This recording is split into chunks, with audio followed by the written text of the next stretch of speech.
अस्सलाम वालेकुम व्यूअर्स, कैसे हैं आप सब। आज हम लोग नावल भूल भुलैया का नेक्स्ट पार्ट पढ़ेंगे।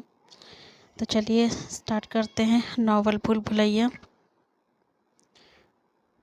रात को इस झोपड़ी में कोई नहीं आया था। बुजुर्ग खाना देकर चले गए थे। सुबह फजर के वक्त चंद लोग उसे बुलाने आए तो वो उनके साथ हो लिया। नीले सफ़ेद की पोटली नीले सफ़ूफ की पोटली इसने अपने हाथों पर रखी थी। ध्यान से, ज़ुबैर, ये बहुत ख़तरनाक है। तुम इन चीज़ों से छुप नहीं पाओगे। अकबर बाबा की सरगोशी पर वो चौंका। मुझे क्या करना होगा? इसने सवाल किया। वो सफ़ूफ मत पीना। तुम अपने ज़ोर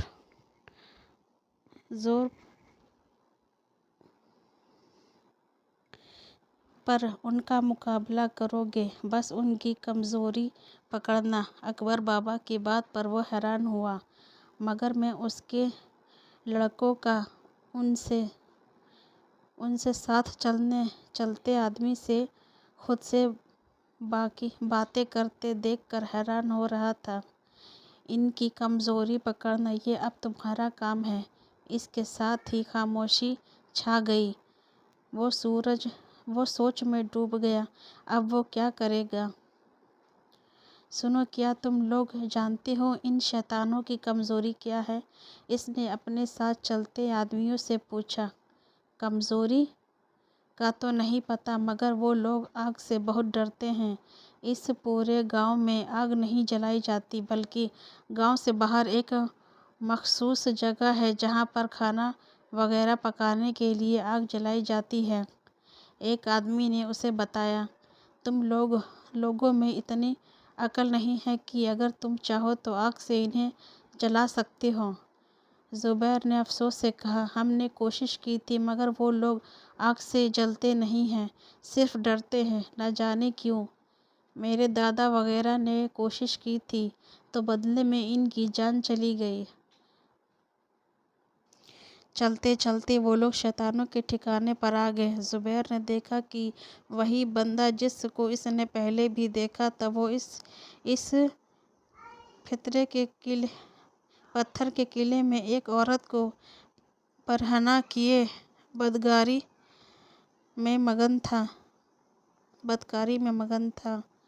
ज़ुबैर ने एक तरफ ओट में जाकर सफ़ूफ की पोटली खोली। इसका दिमाग तेज़ी से काम करने लगा। किताब में इसने आग बनाने की तरकीब निकाला। अपने आस्तीन से कपड़ा उठाकर वो आग जलाने लगा, मगर एक आदमी ने रोक दिया। देखिए सरकार, इस वक्त हमारी औरतें अंदर हैं। अगर उन्हें कुछ हो गया तो? वो आदमी परेशान था।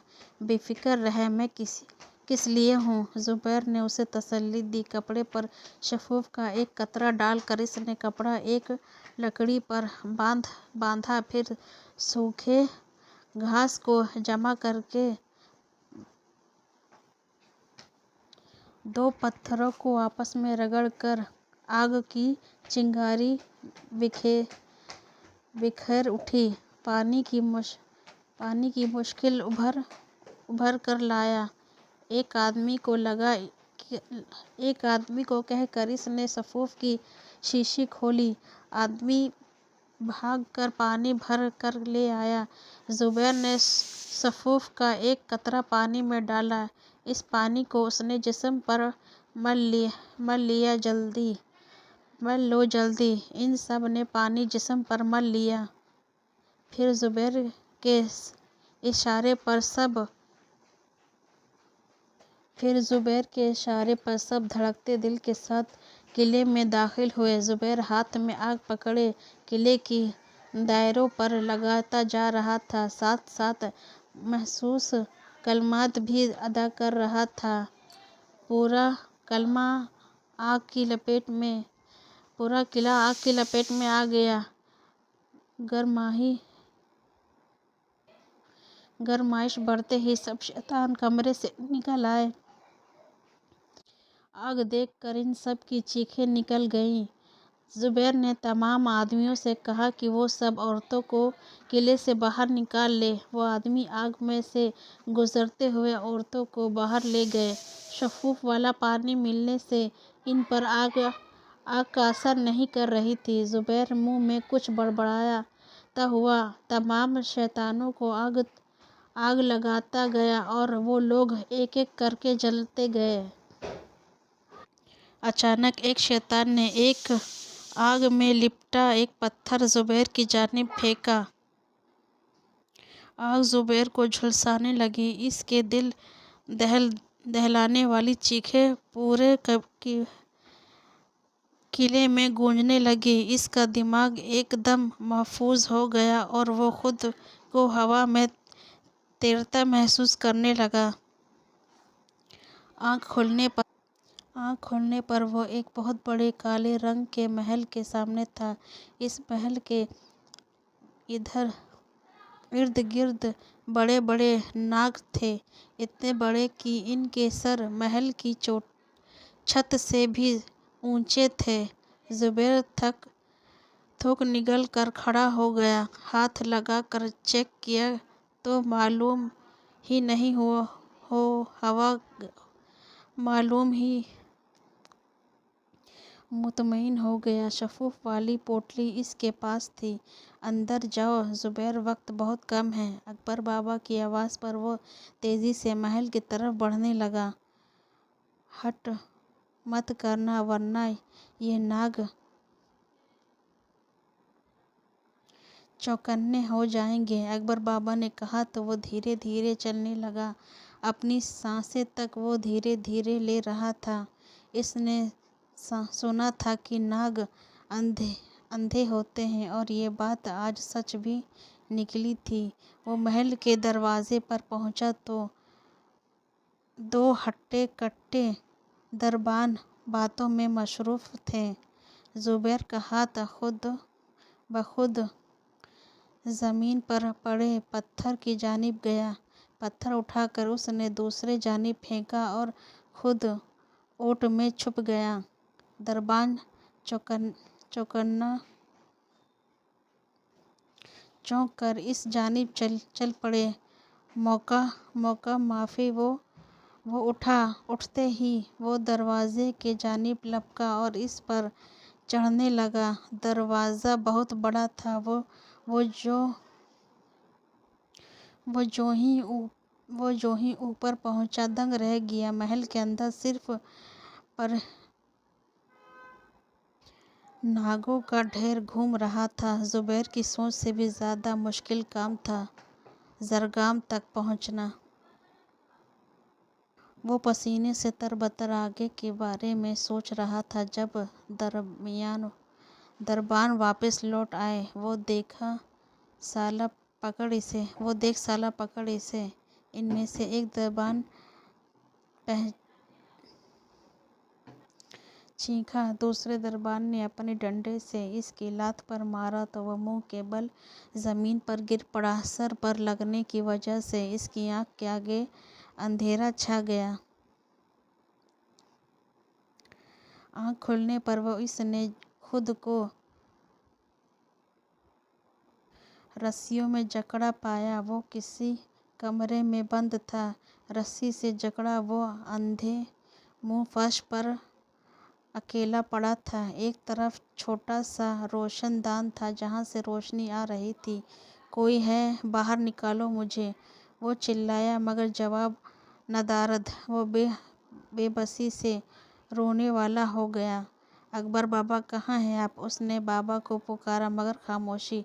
अचानक सामने से दरवाज़ा खुला।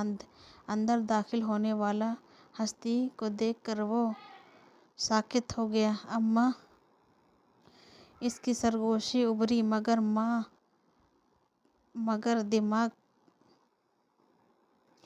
माँ पथराई आंखों से उसे देखती। हाथ में पड़ा प्याला इसने सामने धरती पलट गई थी। अम्मा अम्मा! वो चिल्लाता रह गया मगर वो उन सुनी करती दीवारों में गायब हो गई थी। इसने प्याले की जानिब देखा तो बमुश्किल अपनी उल्टी रोकी। प्याला खून से भरा हुआ था। 2 दिन से लगातार यही हो रहा था। अम्मा दिन में 3 वक्त गंदगी से भरा प्याला इसके मुंह के आगे रख देती और पहला प्याला उठा के ले जाती। वो लाख उन्हें पुकारता मगर वो गूंगी बहरी बनी रहती। ज़ुबैर को अंदाज़ा हो गया कि ज़रगाम ने इनकी रूह को बंदी बनाया है, इसीलिए वो ऐसी हैं। गंदगी तो वो खाने से रहा। प्याले में कभी कच्चा गोश्त होता, कभी गोबर, कभी खून। वो पिछले 2 दिनों से भूखा प्यासा निढाल हो चुका था। एक कतरा पानी तक नहीं गया था। वो मजबूत जिस्म का मालिक था मगर अब धीरे धीरे वो निढाल होने लगा था। ज़ुबैर मेरी बात सुनो। अकबर बाबा की सरगोशी उभरी तो उसे कुछ सुकून हुआ। बाबा कहाँ हैं? आप कुछ करते क्यों नहीं?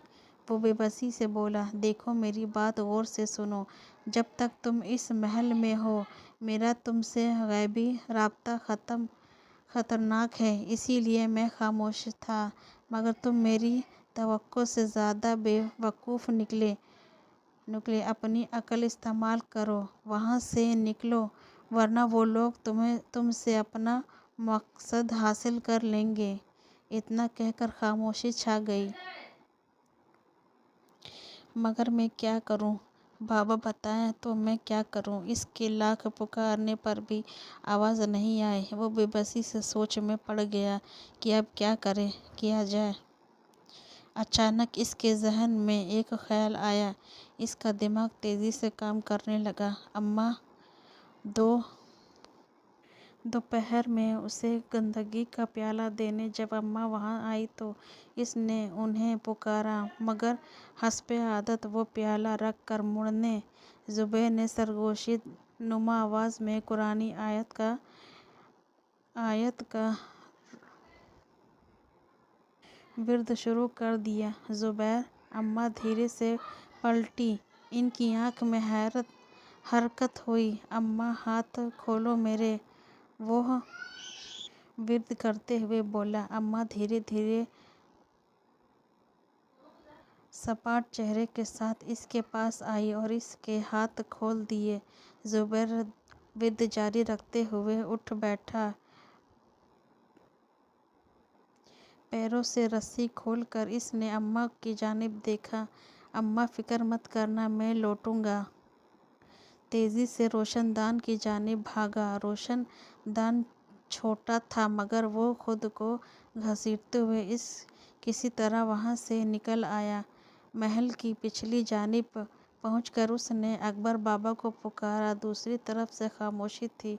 इसने पोटली निकाल कर किताब खोली, फिर धीरे से सफ़ूफ की बोतल खोलकर एक कतरा हलक में डाला। एकदम उसे अपने जिस्म बहुत सी ताकत आती महसूस हुई। वो तेज़ी से पोटली वापस रख कर महल के दरवाज़े पर पहुंचा।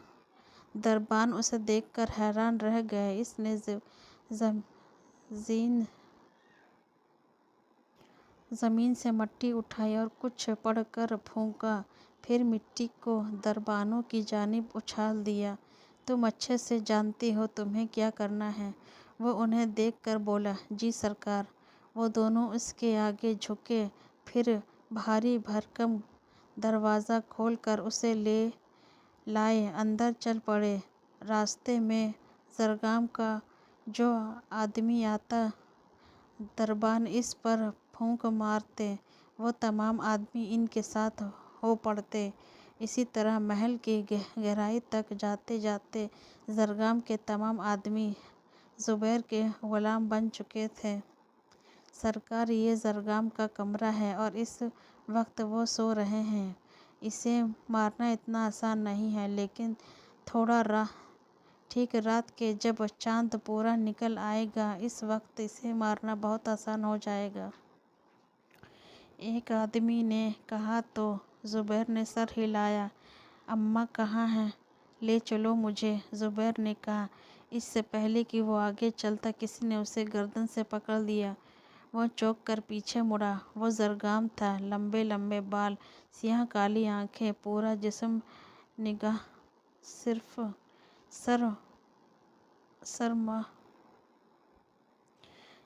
ننگا، صرف شرمگاہ پر ایک کپڑا بندھا ہوا تھا۔ اس میں سخت بدبو آ رہی تھی۔ تجھے کیا لگا میں اس سب سے انجان ہوں؟ ہاں بچے تو کچھ جانتا ہی نہیں، میں تو تیری پہلے دن سے ایک ایک حرکت دیکھ رہا ہوں۔ بڑا آسانی سے روشن دان سے نکل کر بھاگا۔ ہاں وہ سالی تو تیری ماں تھی ہی نہیں، وہ بہت روپتا تھی۔ ہاں وہ بڑے بڑے نوکیلے دانت نکالے اس کی بے وقوفی پر ہنسنے لگا۔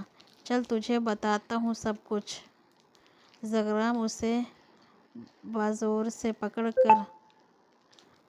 کر تہ خانے میں لے آیا۔ تہ خانے میں اپنے گاؤں کے سب لوگوں اور اکبر بابا کو دیکھ کر اس نے وسان خطا ہو گئے۔ اب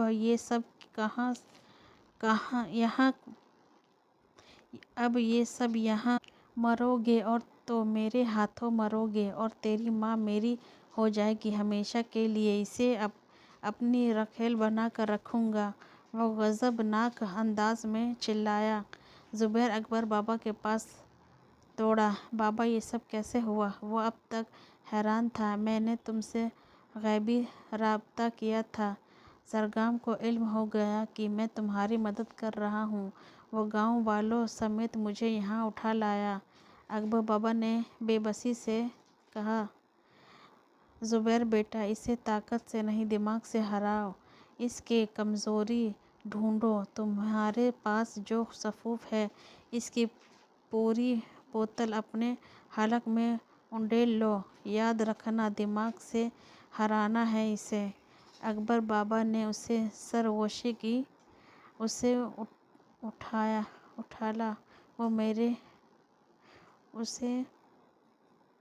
اٹھا لاؤ میرے پاس، زرگام نے اپنے آدمیوں سے کہا۔ وہ زبیر کو گھسیٹتے ہوئے زرگام کے پیچھے چل پڑے۔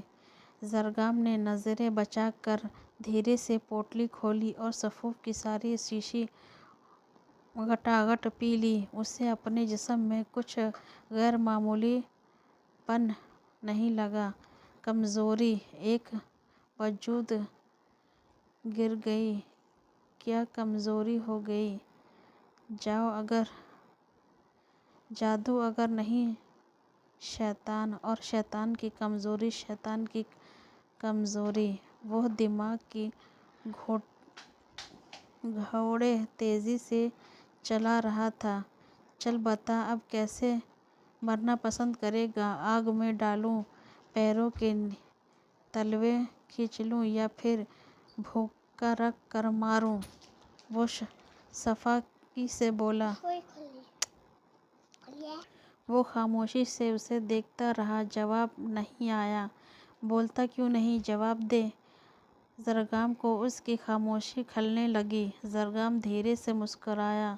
زبیر دھیرے سے مسکرایا اور پیچھے چیخنے لگا۔ اس کی چیخ میں قرآنی آیات تھی۔ وہ قرآن پڑھ رہا تھا اور حیرت انگیز طور پر اس کی آواز اتنی اونچی تھی کہ قلعے کی در و دیوار تک لرز چکی تھی۔ زرگام نے گھبرا کر اپنے کانوں پر ہاتھ رکھ لیا۔ شیطان کی سب سے بڑی کمزوری اللہ کا کلام ہے۔ زبیر کی زبان میں اکبر بابا نے یہی بات ڈالنی چاہی تھی۔ زرگام اور اس کے آدمی کانوں پر ہاتھ رکھے زمین پر بیٹھتے چلے گئے۔ ایک دم ہی ان سب کو آگ جلانا شروع ہو گئی۔ زبیر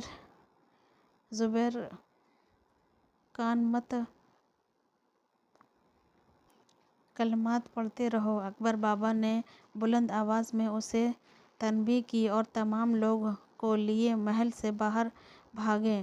زبیر کی آواز بلند سے بلند ہوتی جا رہی تھی۔ زرگام کانوں میں انگلیاں ٹھوسے چل رہا تھا۔ اس کی اونچی آواز کو مزید جوش دلا رہی تھی۔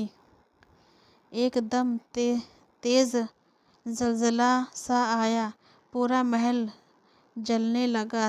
زبیر سب سے لاپرواہ، اپنی جان کی پرواہ کیے بغیر قرآن کی تلاوت کرتا رہا۔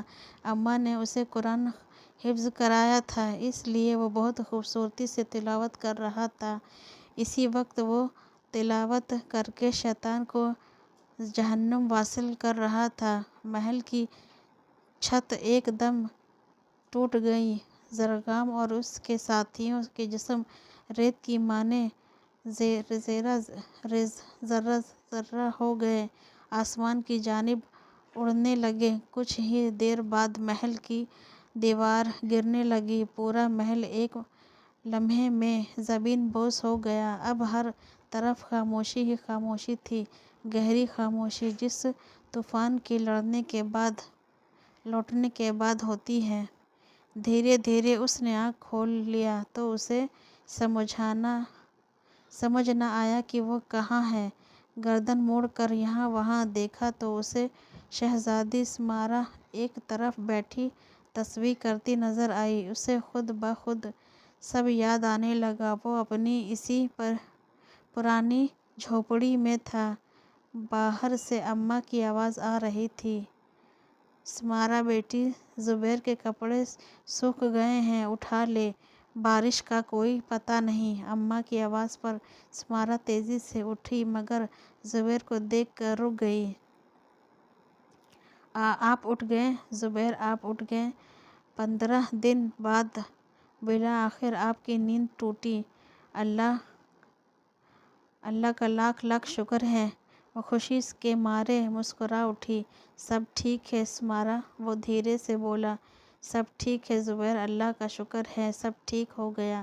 وہ دھیرے سے اس کے سینے پر سر ٹکا گئی۔ یہ دنیا ایک بھول بھلیا ہے۔ اللہ نے ہمیں یہاں جس مقصد سے بھیجا ہے وہ ہے اللہ کو راضی کرنا۔ قدم قدم پر ہمارے پاس اللہ کی دی ہوئی تاکیدیں ہیں۔ جیسے زبیر کے پاس صفوف تھا ہر مشکل کے حل کے لیے، ویسے ہی ہمارے پاس قرآن ہے۔ زبیر کو نیکی کا صلہ ملا سمارا کی صورت میں، ویسے ہی ہمیں بھی اپنی نیکیوں کا صلہ ملتا ہے۔ زبیر زرگام سے ماں کی خاطر لڑا، ہمیں شیطان سے اپنے ایمان کی خاطر لڑنا ہے۔ پھر ہم بھی جب مر جائیں گے تو قیامت کے روز ہمارے اعمال مسکرا کر کہیں گے، سب ٹھیک ہے بند ابن آدم۔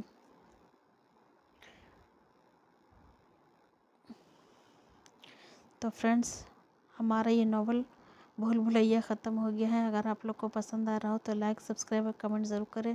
تھینک یو سو مچ۔ اللہ حافظ۔